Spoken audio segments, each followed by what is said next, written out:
It's the 8th of August. It is 08, 08, Lionsgate Portal. Yeah. Obviously, it's a big, big day for manifestation. And For those of you who don't know, Callum is the biggest sales hippie out there. It's hippie salesman. I am, hippie sales. And I'd say you are as well. I feel like, and it's coming even more now. I think Jade's been the contributor of that, to be honest. Yeah. If anything, she's a hippie family. I think the hippie it's just a better way of life. Well, yeah. And to be honest, it's like it's not even just hippie for the sake of hippie. I think what we talk about quite a lot is quite it's mindfulness. Yeah. And I think to adapt proper mindfulness, you kind of got to lean on the hippie side. Yeah. Got to go a bit. You've got to be a bit supernatural. Not supernatural, but like spiritual in a way where you've got to be open to positivity. I think you have to. I think ultimately you got two choices. You can either look at everything with a negative lens on, which you mentioned about outwitting the devil, the drifters. You can either just look at it as everything's a problem, everything's a challenge, everything's negative, the world's going wrong. Or you can have a bit more of a, I guess, hippie mentality and just look at everything as try and look at everything as much as you can as a blessing. And I know people be like, it's all right for you to say that, but ultimately every single human goes through hard times and goes through challenge. I've certainly gone through loads, and I think it's just having that different outlook and perspective, because it's like one person can have a situation, the same person could have a situation, but can view it in a completely different way. And I think ultimately, when you can adopt that mindset, especially in business and sales, like we're literally saying earlier, right? Sometimes in sales, you can get set on closing a deal. And you can sometimes get so fixated on a prospect. You have the mindset, you think they're going to move forward. You're so set on it.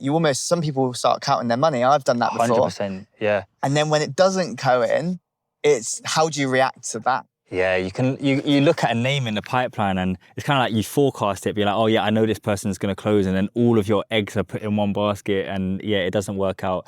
And on the mindset thing as well, it's kind of like negative minds equal negative reality and vice versa. Yeah. And even being in that example, being heavily reliant on one person being the only positive thing, I think is actually a negative thing. It is. Because you're not thinking holistically. Not thinking big, it's not abundant. Yeah. It's scarcity mindset. Yeah.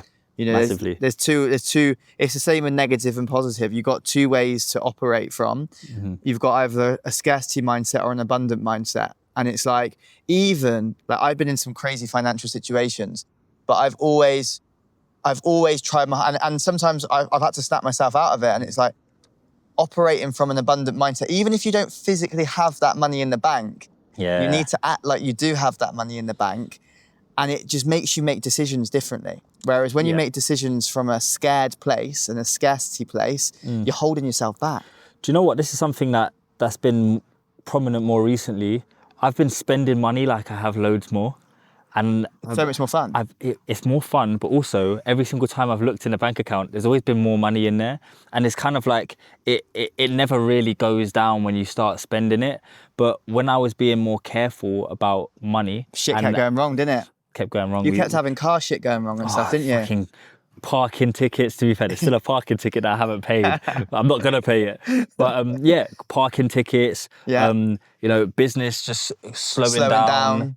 Things just weren't moving in a progressive way. And I think, to be honest, for a large part of Sales Growth Club, I think we had those problems. We have. And it was never a mindset thing. I think it all stemmed from the fact that we just didn't know where we was going with it, which is fine. Yeah. I think you create something with a rough direction, but you're never going to get it right away until you finally do. And when it clicks, which it feels like we're in that place now where it has clicked, we're in the upward spiral for sure. Yeah.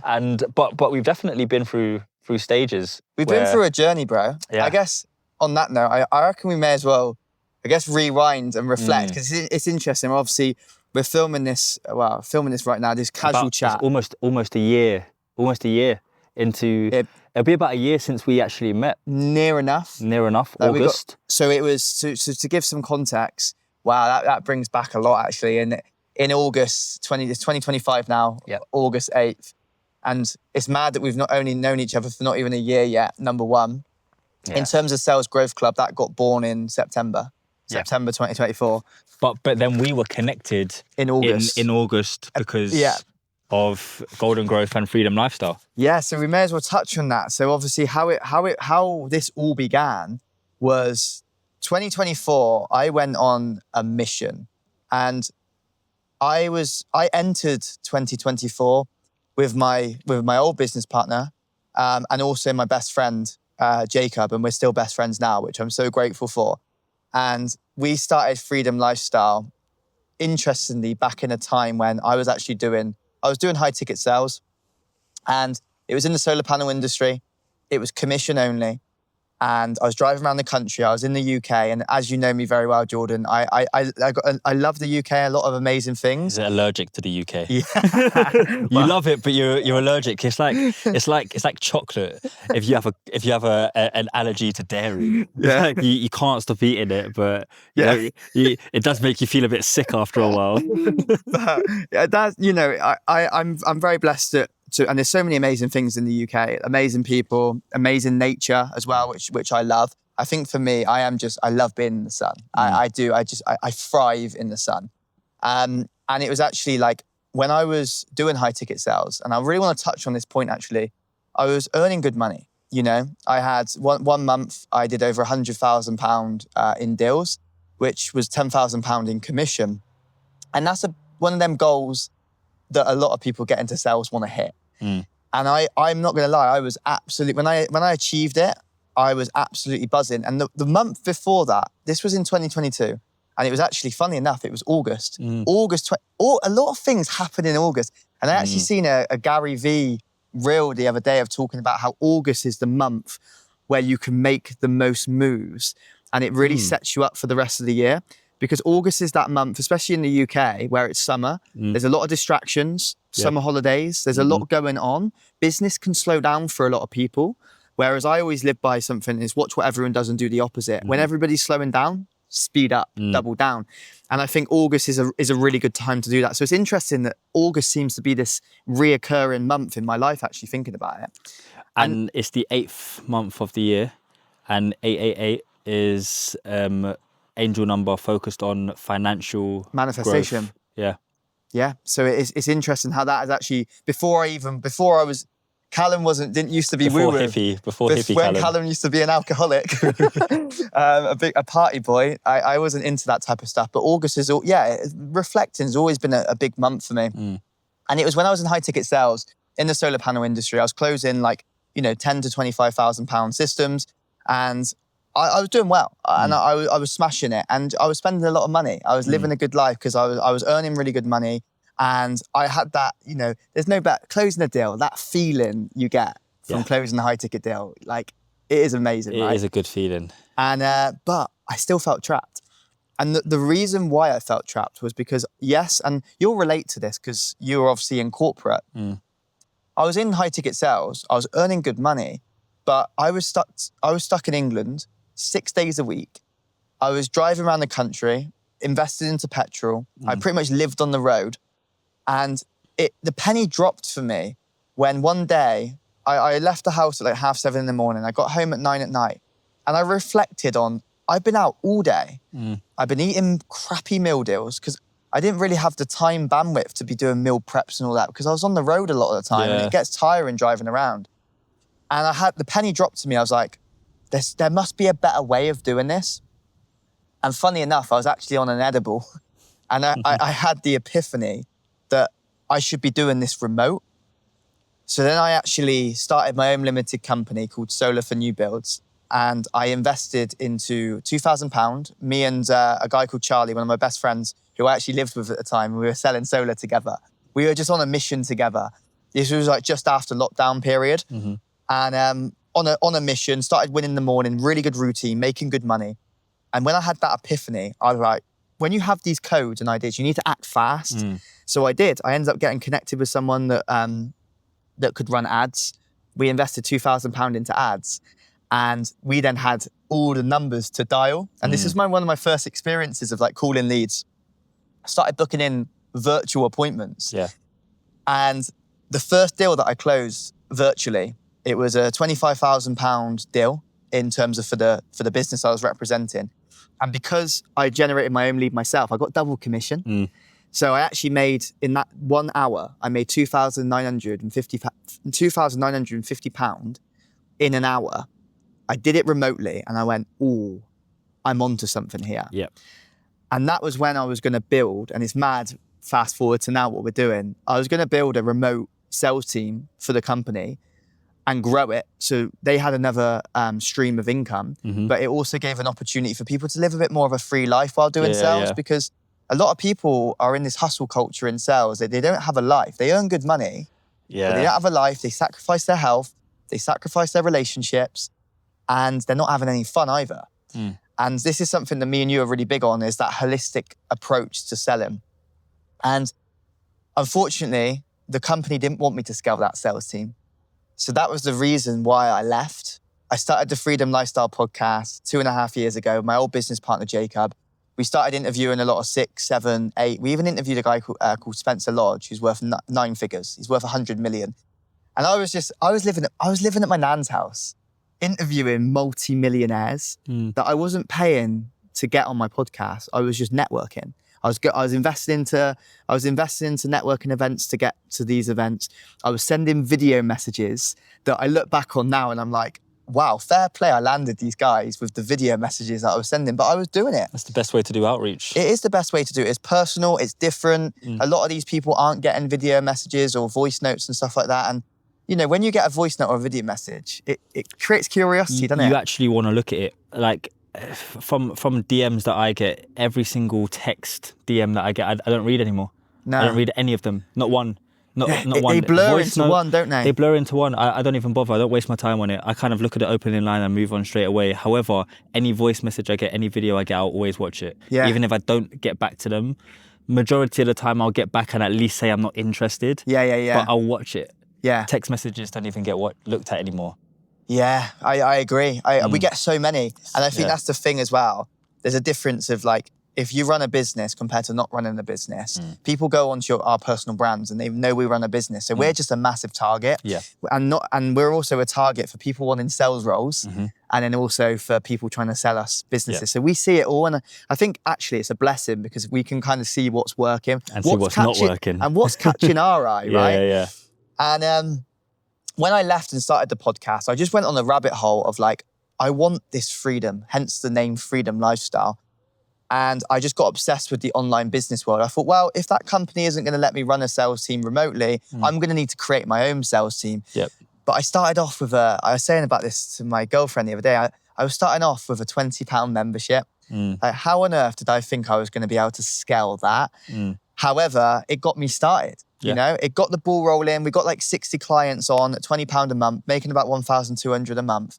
But most of that money was because at that time I was investing more money into editing, the systems that we were getting. So it didn't really leave us actually with much. And it wasn't until I interviewed a multi-millionaire who built a $25 million company in 4 years. His story is crazy. Liam James Collins. I check him out on the Freedom Lifestyle podcast. Amazing interview. That guy literally went from being the body double for Tom Hardy in The Dark Knight at 20 years old, sat around a table with like Tom Hardy, Morgan Freeman. Mad. Then at 25 to 27, he ended up, his acting career dried up. He ended up being a postman and he literally knocked on the door and Tom Hardy answered the door. Oh, really? And Tom Hardy didn't recognize who he was. Oh, man, and that was his body double. That was his body double. And that funny. was the moment for him when he went, I need to change something. And then fast forward, he's now built a $25 million company and he's actually now an actor again. Mad. And I always say this, whenever Ellie's a bit low or demotivated and stuff, I always share that story to her. And also for anyone listening that's, you know, in their 20s, even in their 30s, 40s, whatever age you're at, you know, sometimes you can sometimes look at people on social media or even yourself, you've got really high expectations. You know, a lot of people have high expectations and sometimes you might be thinking, oh, it's not going to happen for me and all that. And you start dwelling. I'm like, there are very successful people in all fields that failed so many times, that did the jobs like being a being a postman. But they stuck it through. They were resilient. They didn't dwell and stay in that negative energy. And they committed to making a change, and they made it happen. So I think if you're listening to this and you feel like you're not where you want to be, like, try not to dwell in it, reflect on it and be like, okay, what can I do differently? Because in order to change, something needs to change. So I guess, what did you do differently? Because obviously the journey of Freedom Lifestyle, it came to an end at some point, and it did. It ties well into the story about how we met. Yeah. And I guess for you, obviously, I know the story quite well. Yeah. But for anyone listening, like, what was the realization there? Okay, so yeah, the realization for me was my low ticket membership wasn't working. It was £20 a month. When I interviewed Liam, we went for a drink next door, and he shared about how they had a membership, but then they had a high ticket offer. And their high ticket offer was the reason why they've been able to scale such an incredible business.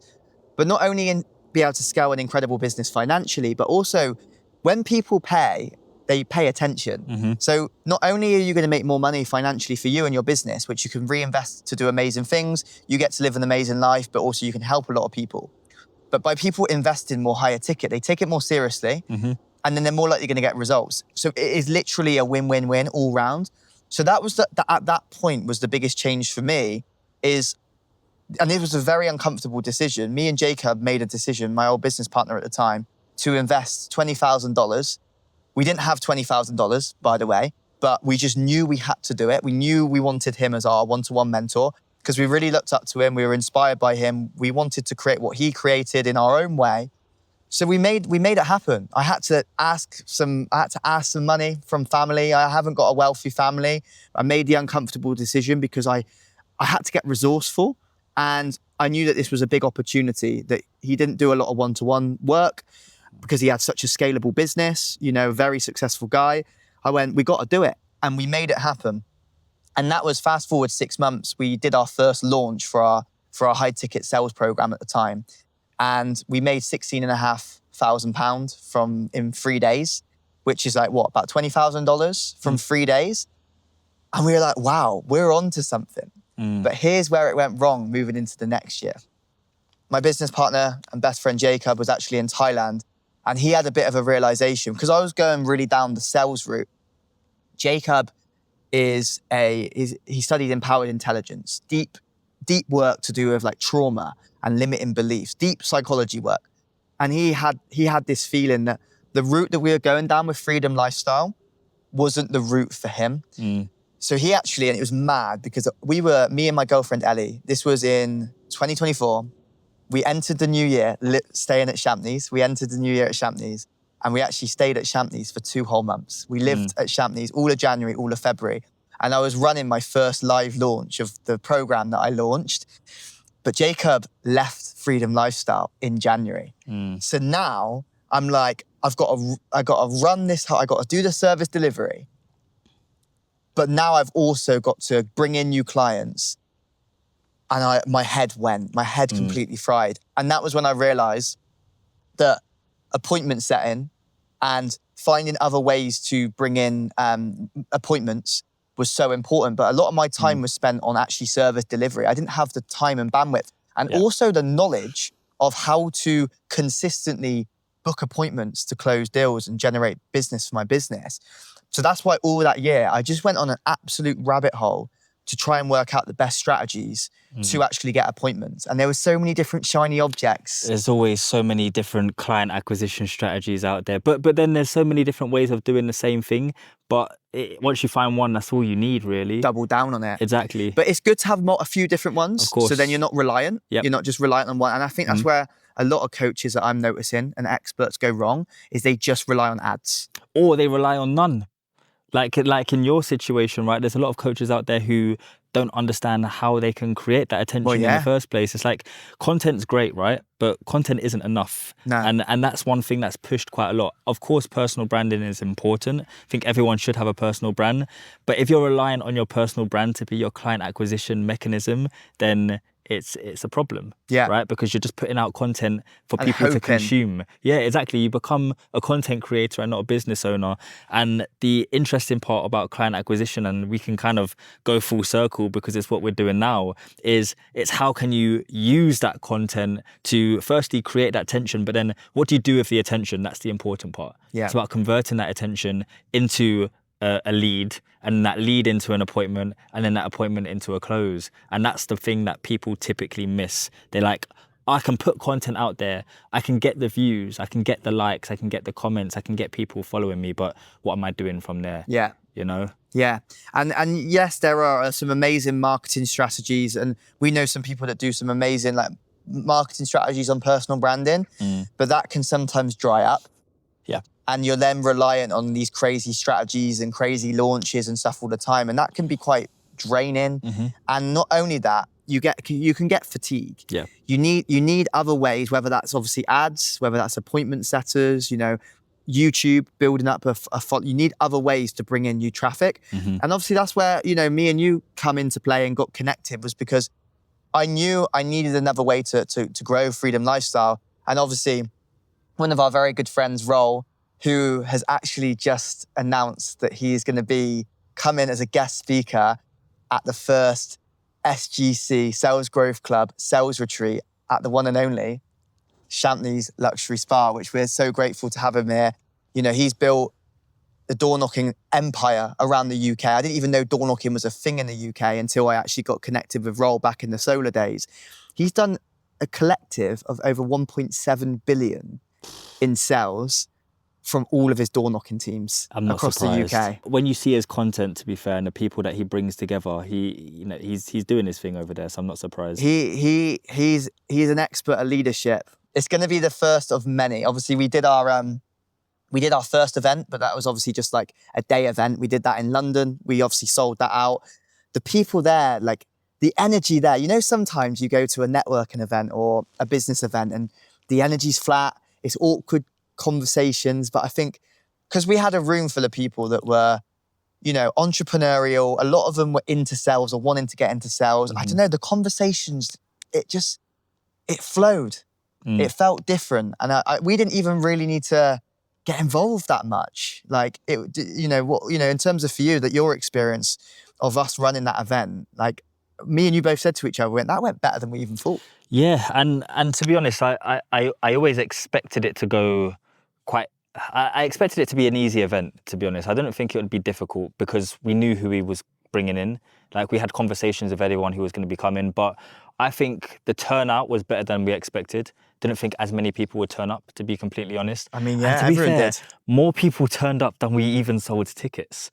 And that's a good thing. We had people bringing their friends, people bringing their partners. Yeah. And that was different. I think that's what made it for me. It was just a collective of 30 people who were from multiple walks. We had a marketing business owner, bunch of salespeople, bunch of different founders. And I think that's what made it what it was. Yeah. And it was that collective. I have a love for retreats now and events because of that. I want to bring it back and actually talk about how we got connected. And because that was the start of everything, because I was doing what we're doing now by myself. Yeah. And the reality is I didn't know what appointment setting was before getting into the high ticket space. I don't really care for it. In fact, even now, the term appointment setting, it feels like a term that I don't even want to use, because I don't think it's appointment setting. I think it goes far beyond that. Yeah. And I think the moment and even what we were speaking about earlier in terms of closing, I'm going off the term closer. Yeah. I don't like it anymore. Sales rep. Yeah. I don't like it because it pigeonholes you.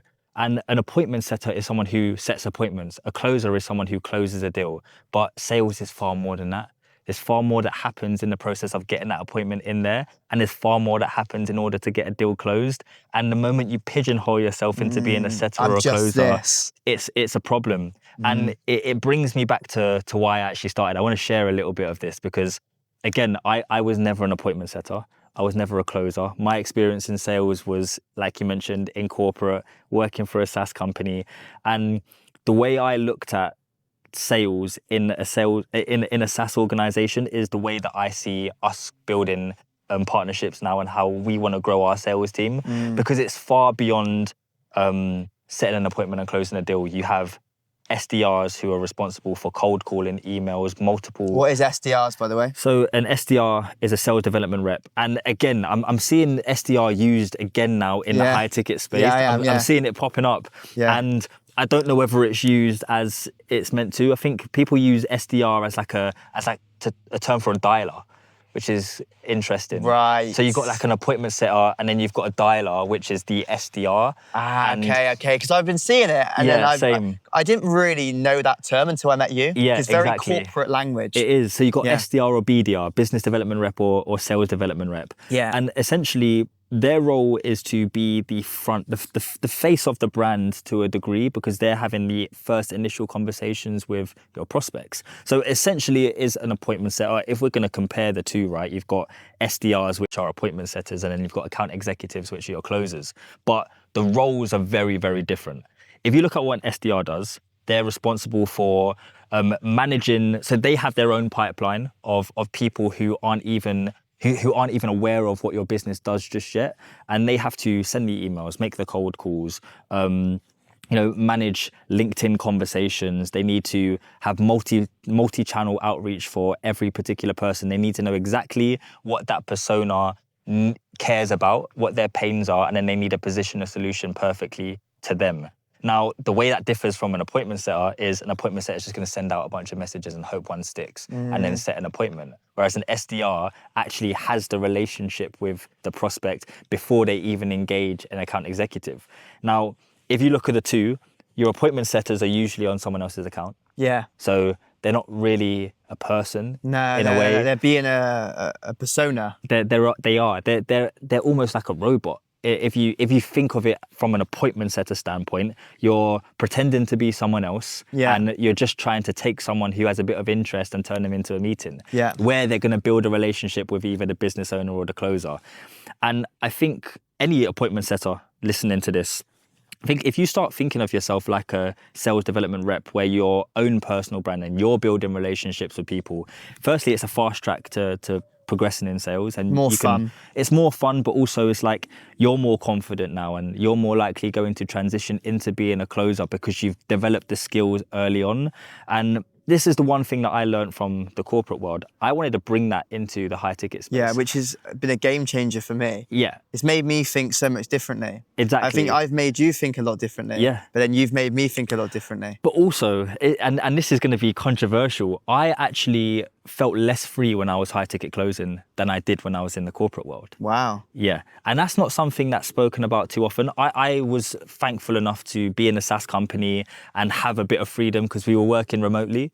So, were you? Yeah, I was working like 3 days remote and then 2 days in the office. But like I would go into the office maybe 1 day a week. Oh, okay. And I'd just go in on a Thursday. And it was office environment. And you know what it's like in a sales office environment. It's fun, It's quite fun. Yeah. So I actually felt free in a way. Okay. In some degree, because the money was good, I was young, but I didn't really understand what full freedom was. I couldn't go back there and feel free. Right. But in that moment, I felt okay. I didn't feel like I was struggling necessarily.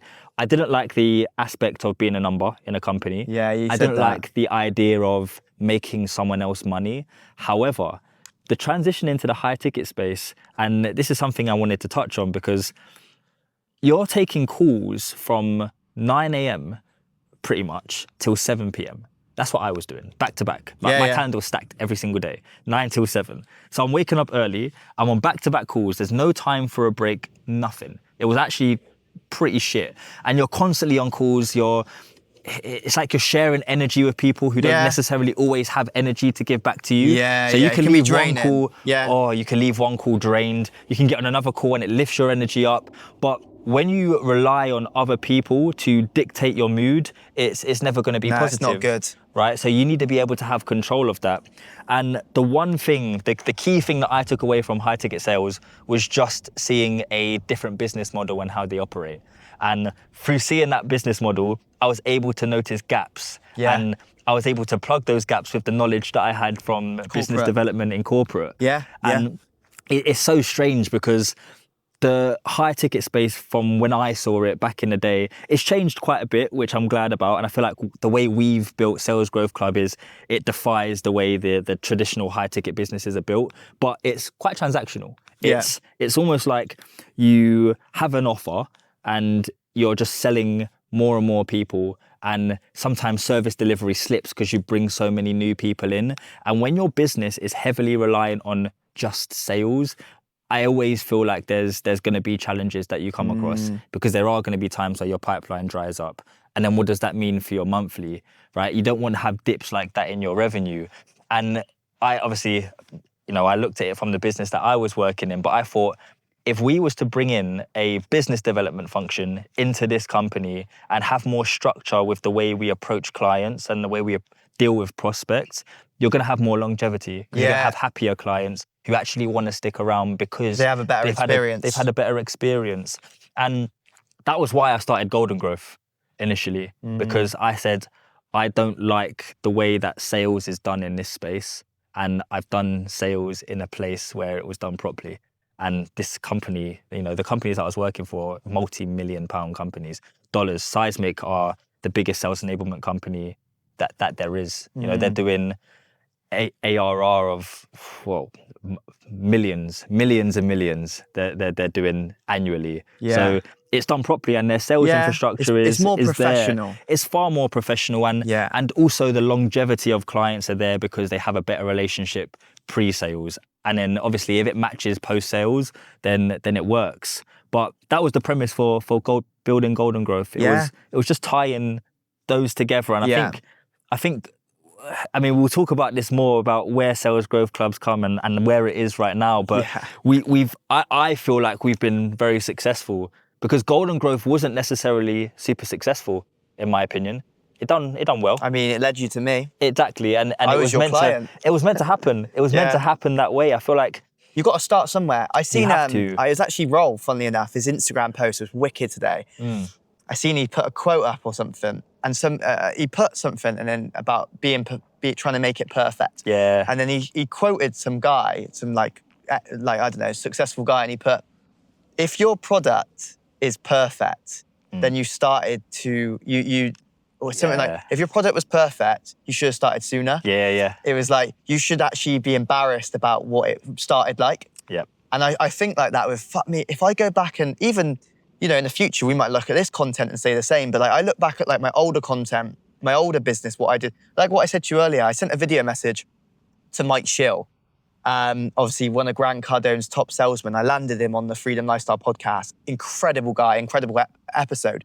That video, I sounded ill, bro. You said to me earlier that I'm allergic to the UK. Yeah. Bro, I look white like a ghost. Yeah. My nose was blocked up, and I landed. You just got to get it out there. Yeah. You've just got to do it. And this brings me back to what we spoke about client acquisition strategies. Yeah. The simplest things are the easiest. Just do the simple things well. Like, you don't need to complicate yourself with overly complicated funnels and making sure that this content is perfectly edited and having a personal brand specialist come in to revamp your Instagram. Just have a good sales infrastructure and it works. Like, the way I've always seen quality business work, and this is in literally every business, like SaaS companies, high ticket space coaches, agencies, the brand, the product is you first and foremost. So make sure you've got a good product, and building a good product around a services business is just putting yourself out there enough so that people like you. And then getting feedback. And then getting feedback on that. But also, when you put yourself out there and people start to like you, then you're a good product.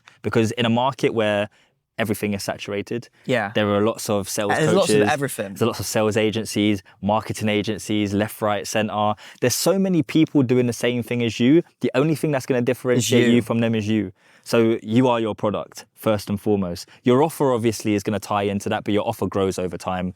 I mean, the Golden Growth offer compared to our Sales Growth Club offer, we're doing the exact same thing, but fuck me, man. So the way we've evolved because of what we've learned over the times of doing this and doing it for our own business. And then we'll probably do this in a year's time. And it will be... It's going to be massive, exactly. But that product has just been our growth, personally, because what Sales we've Growth learned, Club. Well, exactly. But like individually as well, like you've come a long way since Freedom Lifestyle. I've come a long way since Golden Growth. We've built a sales training business where we've had to understand how to bring in clients for that. And then now we're using this for our clients, but we didn't know this a year ago. No. There's so much we didn't know a year ago. No, I know. And our development is the development of our product. So where we started before, where our product was shit, but not shit because we always had sales experience. So we always knew what we was doing, but that was us starting with a poor product essentially. And it's grown into a good product. So it's like you said, like Roll's post, if your product is perfect, then you started too late. If we were doing what we're doing now and we've only just started it now, then we could have started a year ago and made a lot of money. Well, yeah. Do you know what I mean? But we weren't ready for it. He wasn't. We wasn't ready for it. And I actually like... Oh, we was ready for it. And it was meant to happen in the way it did. Well, yeah. Each step of it was meant to happen. This is the thing, right? Is like, and this is the way you look at things. And I look at things now like, you know, everyone can regret things, right? Oh, I wish I did this, I wish I did that.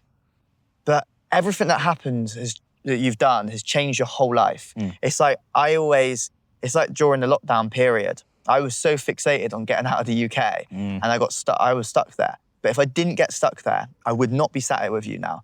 I would not have met Ellie.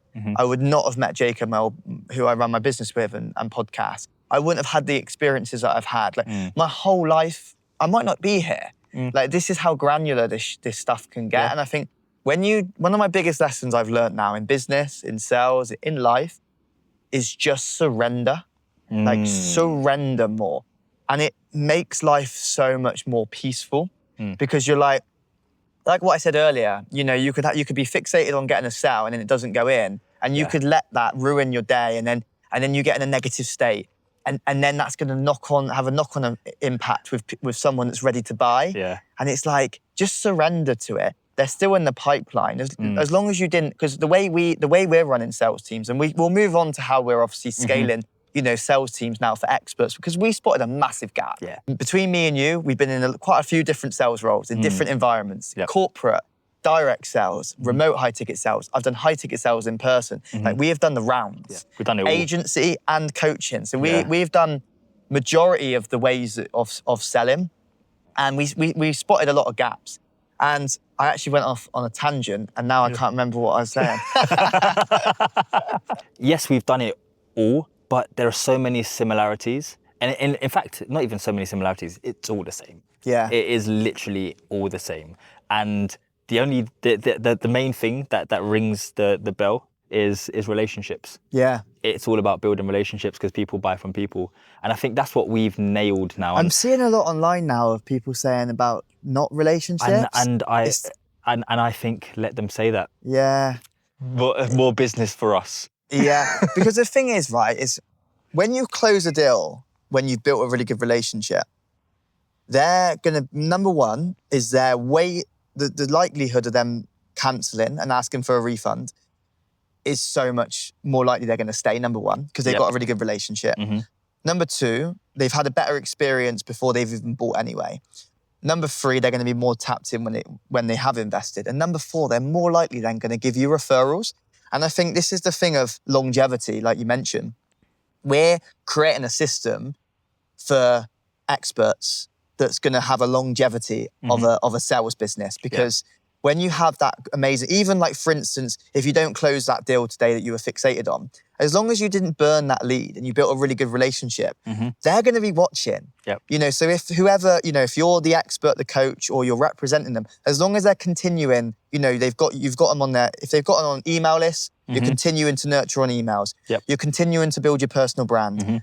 You're continuing to do ads. Obviously, we got a strategy where we run live masterminds that works really well. Yep. As long as you continue to do this, the ones that said no, or even ghosted you, even the ones that may have ghosted you or something, as long as you built them a good relationship and you want a twat to them, you built a good relationship, they will be watching. They will be.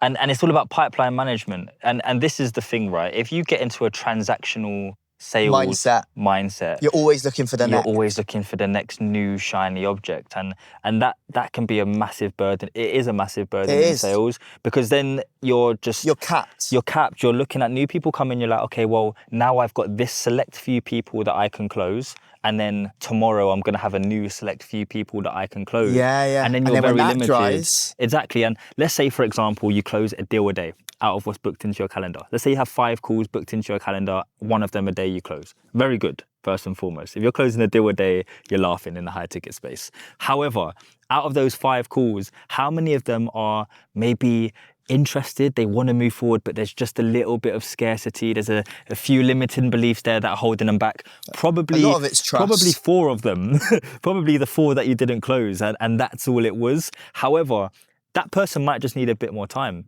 Yeah. They need a bit more trust. They need to do their research. And as much as we look at those sorts of objections as smoke screens and it's not real, they're humans at the end of the day. Yeah. And yes, some things are smoke screens. Yes, they are covering up the main objections. A lot of the time are. A lot of the time they are, but they're also human beings. Yeah. And I know for myself, I'm not making a decision on a first call, most likely. I'm probably going to speak to Jade about it. And I wouldn't like it if someone was to be pushy with me to try and get me over the line there. However, if they respected that and then I went back to them the following day and we arranged another call after I'd had those conversations, I'm likely going to close. But the majority of high ticket closers in this space, in this market at the moment, will perceive that as a bad lead, and then they'll just drop it. And then I could be at home like, all right, I've done my research now, what should I do? And then I see my next call get cancelled because they've just fucked me off and gone on to someone else. That's a deal that they could have closed. And I think that's what's missing. There's too much urgency to... I agree. I think we're sales reps, so we're always going to go for the deal. But ultimately, what happens is let's say you really push, like with the partner objection and things like that, a good thing to do is to get them to imagine that they're in the room. And then you can actually use that as a way to find out, you can use their partner or their business partner and ask, I always ask them a question, what do you think your partner would say about this, or your business partner? And it's a way to bring them up into conversation, and they will normally tell you the objection. So things like that works really well to do that. However, I agree with you, right?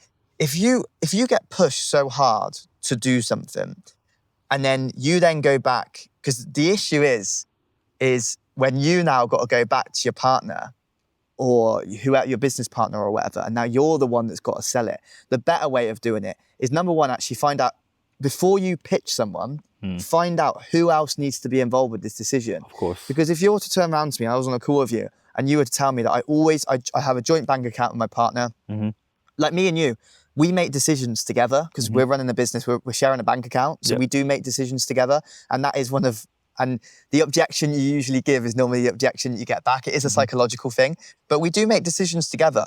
So if someone was to try and close us, they would need to ask us who else is involved in this decision and get both of us on the call. Because if both of us are on the call, the chances of them closing us is a lot higher than if just one of us is there. And I think it all just comes down to discovery. And I think if you keep getting the same objection over and over and over again, how can you overcome that objection before it even comes up? But referring back to what you said, I agree. If you push someone so hard, you might get the deal and you get the dopamine and you close the deal, the bell rings, buzzing, you think you made your commission. But then they go home to their partner anyway, and then their partner goes, why have you spent that on that? And then it's a negative experience from the jump, and that's it. And then they'll come back to you the next day and be like, actually, I'm not moving forward. Now. And most people have a 14-day money-back guarantee. It's a legal thing to do.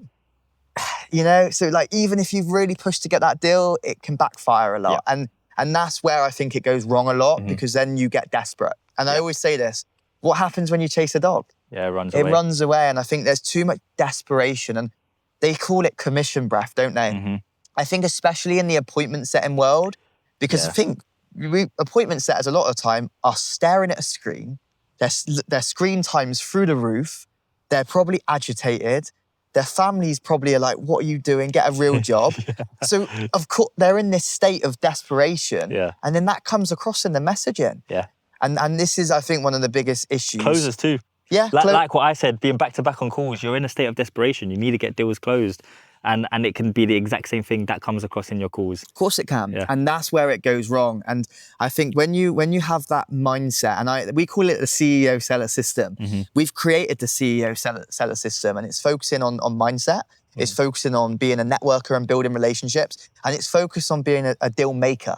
someone who can create deals. Yep. But it doesn't mean that you have to be a one call closer. No, and I think we've moved away from one call closing almost entirely. Obviously, it's nice to get a one call close. It is nice to get a one, and we've got the skill to do it. Yeah.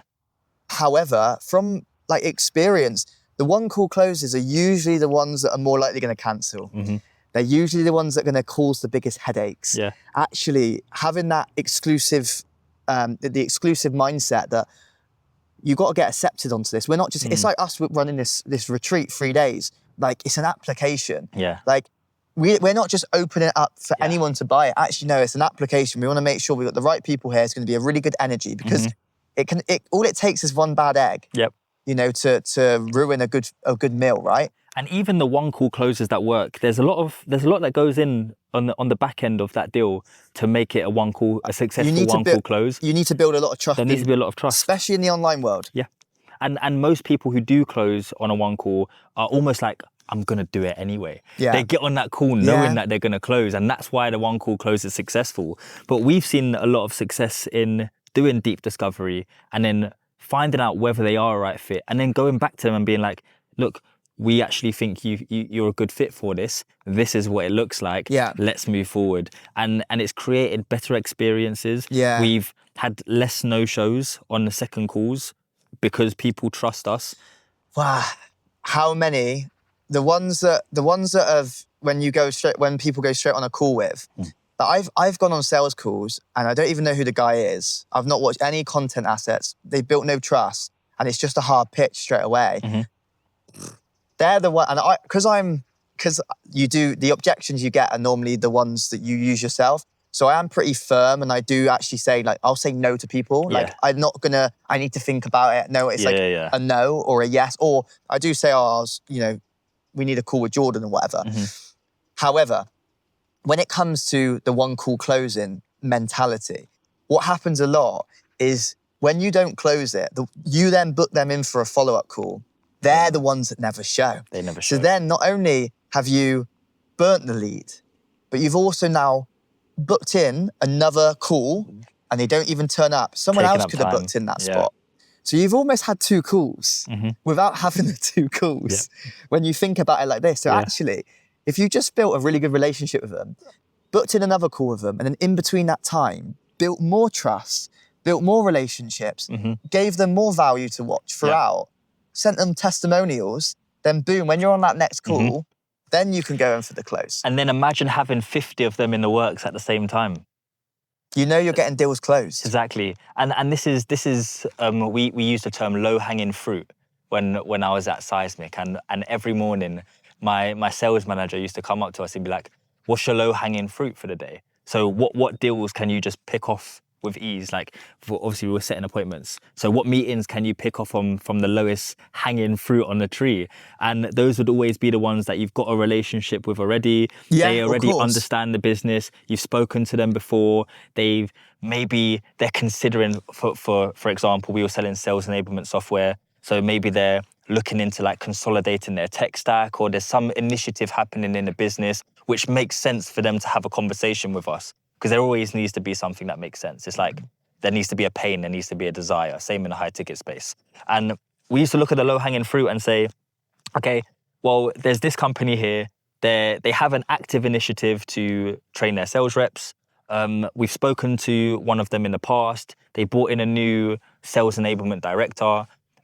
We had a cold call with them. He said, give me a bell back tomorrow. That's my low hanging fruit. I know I'm going to get a meeting there if I connect with him on a cold call. However, there is no low-hanging fruit if all of your leads are cold. No, there's not. Exactly. Yeah, it's so true. I guess that brings me on then to sort of where are we now? Obviously, it's been a journey. Like we've gone through a lot of setbacks. We've had some very good months, and we've also had some not so good months. But we started the business in September 2024. We made our first income in December, which was actually a really good month. It was not far off 10K in our first month. But then our second month in January, we did 900. So we went from nearly 10K down to 900. And now we've got it up to consistently doing 10K now in terms of business. And I can see us now, the way we're going, it's 20, 30, 40 relatively quickly. Easily. But we've got a different mindset now because we're we're scaling expert sales teams. We're not even thinking about our income anymore. We're actually thinking about them. We're thinking about getting them to 100K a month. Yeah. And that's our mindset. And I think that's been one of our biggest shifts. Yeah. It's been the biggest shift. Yeah, I'd say so. And it's funny because we've always said that. We've always had it in the back of our minds. It's never been something that's gone amiss. It's kind of like with Ryan, when we worked with Ryan, it was like, oh, we're going to tease it a little bit and then we're not going to do it. We're going to go back to coaching. We scaled his business to 25K after 1 month working with him. It was his best ever month. Yeah. And obviously he had to pivot and go a different way. Of course.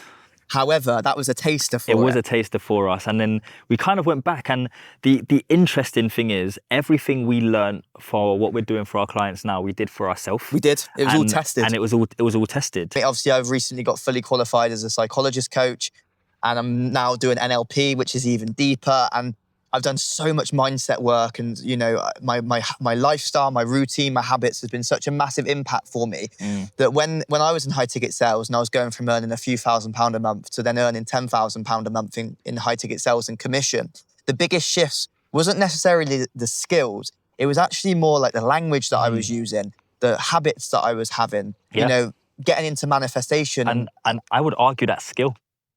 It is. Yeah. I guess it's a mindset skill, right? It's a mind rather than like a closing skill. Yeah. My closing and sales skills were actually really similar. It was just my life around it. Like if you've got relationship problems, or if you've got health problems, or if you are neglecting having any fun in your life, all these little holistic parts, that will impact and that will show up in your sales calls consciously or even subconsciously without you realizing it. We wanted to build the funnest, the best remote high ticket sales team that created an opportunity for people to get involved with a culture that was not only going to be a culture what me and you are building with Sales Growth Club. Obviously, we've currently got 4 sales reps to this date, and fast forward a year, it's going to be mad to see that we're going to have over 50 sales reps by that point. Currently working with 2 offers, well, literal 2 offers. However, we've just accepted another offer, so we're moving on to 3 now, and we're working with some high-level experts, which for me and you to come in, and they've got they're experts in their area, but sales isn't their expertise. And even if your expertise is sales, but you want to deliver a service, if you're trying to deliver the service, you're trying to do content, the accounts, the marketing, you're then doing the sales, you're trying to do too much. It's like you with Freedom Lifestyle. Imagine when you had Freedom Lifestyle at that time, you had a Sales Growth Club come in. Like, it would have been game changing. Well, yeah, of course. Exactly. So it's freeing up time more than anything. To focus on a higher leverage task. And also just bringing more minds into the strategy of it. I think what differentiates us from the traditional, I guess you can call it sales agency. Yeah. I wouldn't even call us a sales agency. I think we are growth partners essentially. However, there's a lot of strategy that goes into it. And with the clients that we have, it's like, we're not just leading a sales team for them. Like, we're creating top of funnel lead magnets. We're driving traffic to their pages. We're doing top to bottom. Like, what we're offering is very comprehensive. Yeah. It's like we basically created a business within a business that actually generates serious cash flow consistently. Yeah, but I think the biggest thing for us is obviously we're running daily meetings every day, and with our offers, because we've got a sales team and our culture is very sales orientated. We're running daily meetings every day. We're running role plays every day. We're doing call reviews. We're doing training. But not only that, we've got an external culture for our team, right? But what we're doing, and I think this is where we're standing out, is a lot of agencies will be very separate to the business. And that can cause a lot of issues. That causes a lot of issues with retention. That causes a lot of issues with quality of sales as well. Whereas we've put ourselves into the business. So it's like we're building an internal team, even though it's external. Yeah. And I think that's the biggest difference, because our sales reps, they're not only getting the culture that me and you are going to build, and we've got some big things to come with Sales Growth Club, but we're also building a culture for them to feel a part of the experts and to get involved with the marketing team. So they're going to get at the end of this month, we're celebrating our team. We're taking our team out into London. We've got an incentive. We're taking our team in London. But then 2 of our sales reps that are part of one of the experts that we represent, we're also doing a meetup with them as well. Yeah. So our sales reps are going to be getting meetups with us as a sales growth club team, but they're also going to get meetups with the offer they're offering. I think that's so different and unique. It is, and on the culture aspect of it, I think it's so important that there's a blended culture, because the reality is there are going to be companies that have their own culture. And if a company's culture isn't in alignment with our culture, then it's going to cause friction. Yeah. And this is why we are very strategic. We're almost molding the culture. We are molding the culture. We're creating. We are creating it, and it's actually funny. I feel like the clients that we have at the moment, our culture has just been integrated into theirs. Yeah. And but also like where we obviously are selective with who we work with, I think it's important that we resonate with each other first and foremost. And then they allow us to bring our culture in, because culture is so important in a sales organization. You can't have people that are too separate. It doesn't work. Like, I think what's so valuable about ours now is that our sales team are connected internally, working on different offers. And it's like when you have two positive, if you have like two positive, right, and you bring them together, it creates something special. If you have a positive and a negative, a positive and a negative though, it's clashes. Like it doesn't connect. Nah, it doesn't. And I think this is why we're very, very careful, very selective, because our culture is so important to us. It's critical. I think we could have some opportunities where some good money could be on the line, but if it wasn't the right fit, we're going to turn it down. We've done that. We have done that. and it's always led to the same outcome of we're no longer working with them. Yeah. And we've either lost money or we've lost time. Yeah, and it can be easy to say yes, but it's also more powerful to say no. And by saying no, it actually means you can charge more, because you've got your perceived values higher. And also just your aura about you, that you're not desperate. It stems back to, in sales and business, is not to be desperate. Yeah. To focus on, is this genuinely a win-win partnership?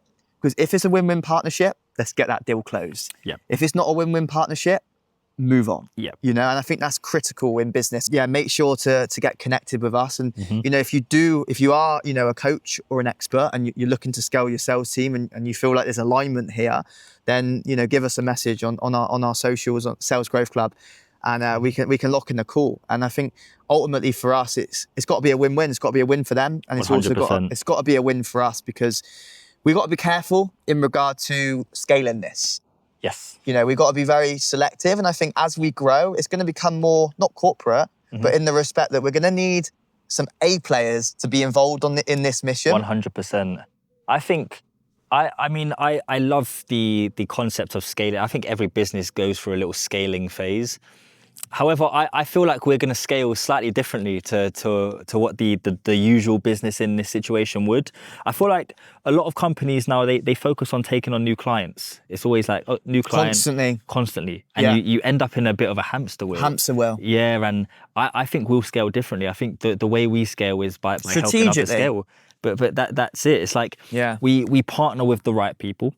We partner with people who genuinely want to create a team environment, a proper sales culture where we look after your prospects. We create a very good experience. We are all actively building relationships. We become part of your business. We connect with those sorts of companies, and we scale you, and that's how we grow. Yeah. And it's like service. We're very service oriented. Very service orientated. And I don't know. There's something about the constant hamster wheel that doesn't ring service. Well, we were looking for long-term partnerships, and that's what we've done now. And I think now our little side quest, not even our little side quest, but our side quest will be big. Our side quest is going to be massive, and obviously, this is a grand place to be running our first retreat. Side quest. Yeah, I think this is another plane now. Now we're building the sales teams, and we can focus on that. In terms of service delivery, yes, we've got a lot of service delivery, but in regard to like clients, it's not as high, because we're obviously, scaling sales teams. Our service delivery is more focusing on the sales teams, the strategies. And now it actually frees us up more time to now put on some amazing events. And like there's the virtual world, I love the virtual world and the remote side of things, but it can get lonely. And I think what we're going to create here with like the experiences and the networking events and doing the masterminds and putting on just a real transformational, experience for entrepreneurial men that want to smash it in sales and business. Like that's what people want now, and that's what I want. It's exactly what I loved about corporate. Because they put on a lot of events. There was a lot of events. We had a lot of like conferences where we'd be able to actually speak to people. But then also the office environment. Obviously, we're excited to one day have an office somewhere. We don't know where. Could be Dubai. Could be Bali. Could be London. Marbella. Could be Marbella. Who knows? Who knows where it could be? Could be Bali. Yeah, but that office environment is critical, and I've just got a vivid picture of us in the morning, Wolf of Wall Street style. But service oriented. But service oriented. Do you know the scene where Jordan Belfort's at the top? He's like, I ain't fucking leaving. Yeah. That bit. That's what I want every morning. Yeah. You get up there in the morning, everyone's hyped, hitting the phones for all of our different clients. And that's the environment. Ring a bell in there. We're doing 100K days. That's our vision. You know, we're definitely going to have an office, but I also want that flexibility because I'm a free spirit. Exactly. If you want to go and live in Bali for 3 months in a villa, go and do that. But sometimes if you want to lock in, you want to get around, you know, that environment, then that's when it's office time. Yeah. And I think having that combination and that freedom to choose, I think that's where we're going to really set apart. Yeah. It's going to be exciting as well because this is evidence. This is 2025, the 8th of August. Yeah. And we've shared our vision of where, and we've got even bigger stuff than that. But what we've shared now, it's going to be cool when it's happened, and we've got this as evidence. And maybe every 8th of August, this is what we do. We should be doing a meetup, shouldn't we? We do a champneys, and we should call it. If we're in England. If we're in England, we'll call it the Lions Gate. Sales Growth Club. Portal. That's a long name. Yeah. We could call it the Lions Gate Yearly. The Lions Gate Yearly. A yearly reflection of where we have been over the past year. Because fucking hell, it's been a year. It's been a pleasure. It's been a lot. Another year. To the moon. To the moon. To the moon. Cool. August 8th. August We're back 8th. again.